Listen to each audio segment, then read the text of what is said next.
Easy guys, Dom here from CDG. So if you are playing the Silent Hill 2 remake and you've made it to the Toluca prison and you was wondering how you can unlock the gun cabinet that contains the hunting rifle, then in this video I'm going to be showing you the steps and the locations you're going to need to go to be able to get the key.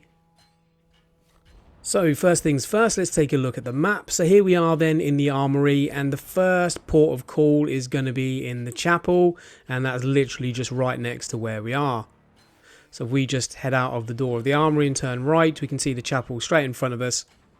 And once we head inside the chapel, we just need to head up to the altar, and on top of the altar is going to be the heaviest weight, which is what we're going to use in a moment. From the chapel, we're going to head through block B into the yard where we will find some scales, hence why we need the weight. So from out of the chapel, if we turn left through the double doors here, there is a light switch on your left, and if you just turn left here, this is going to bring you into block B. We can switch the lights on here for a short time. They are on a timer, they do turn off. But if we run all the way to the end here, there's these double doors that will lead us into the yard. And if you pretty much just keep running straight, you will run into this statue, and this is where the scales are located. Now the heaviest weight that we've got in the chapel, we just need to add. The small weight that's there on the left hand side is already there as standard. We just need to put the small weight on the left scale, and then the heaviest weight that we got from the chapel on the right scale. What it's going to do now is it's going to unlock the serpent door, which we need to go through to get into the next area. We just go through these double doors here and turn left, through this door on our right, and then turn immediately left. The door we need is right in front of us. This door will now be unlocked, and we can head through to the next area. We just take a quick look at the map here, we can see where we are now. So we're just going to run all the way down this corridor and into the guard room that's at the very bottom. So take note of the death room on the right hand side here, because we are going to be cutting through there a little later on. But for now we're just continuing down this corridor and into the guard room. This is where we'll be cutting through into the serpent section of the prison. Now, there's a lot of cells here, but they're pretty much locked at the moment. We're going to be unlocking them later on, and do be aware that there are an awful lot of enemies in this area, so you might just want to make sure that you've searched the earlier section we were in for some additional ammunition before coming through here. But once you've defeated all of the enemies in this area, you can proceed through this archway, and on the map you can see where we are now. This is just going to lead us around to the witness room, which is just tucked away in the corner here. Now we have a save here. I would recommend saving, and the death room is just in front of us here. So what we need to do now is we need to unlock these cells, because we need to cut through some of these cells, and we can do this by overloading this transformer.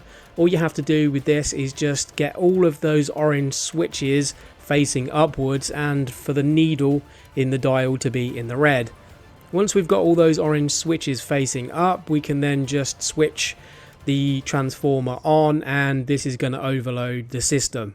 Not only will it open all the cells in this area, but also the door to the death room.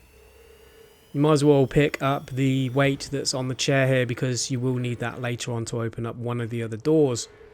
But for now, what we need to do is we need to exit this room in the right hand corner of the death chamber, which will take us back into the section near cell E8. So just in the corner of the death room here where the light is, we can now exit through this door. Again, there's going to be a lot of enemies in this area. Just make sure you're taking these out before trying to run through. Now all the cells are open, you can search them, there are some goodies in there, but what we're doing is we're just going to go down from the top now and head towards cell E1, which is down in the very bottom, because down here now is a wall that we can actually break down, and that's going to take us through to the other side. The reason why we're having to cut through this way is because all the other doors on the other side are locked, so we're basically going the long way round. Once you're through here, again, there's going to be quite a few enemies for you to deal with.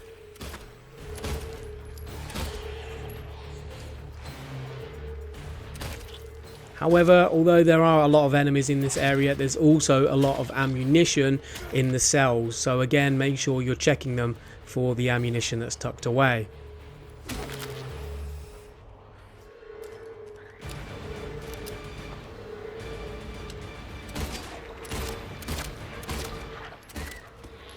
So now all the enemies are dead, we can literally just head up to cell E10. And in E10 is a crack in the wall that we're going to be able to use as entrance to the area where we're going to find the key that's going to unlock the cabinet with the hunting rifle. So if we just have a look on the map now, you can see where we are. And just in this case on the wall is where you'll get the armory key. Now don't worry, you've not got to run all the way back through. We can go through a shortcut here. So if we just have a look on our right, there is a door here. And what we can do is we can literally just run through that door, which will take us into the witness checkpoint area. And there is a door that you can unlock. And once we come through this second door here, you are right back to the start again at the armory. So there you go, guys. That's how you get the key for the rifle cabinet. Hopefully this video has helped you. And if it has, don't forget to like, comment and subscribe. And I'll catch you guys on another video. Thanks for watching.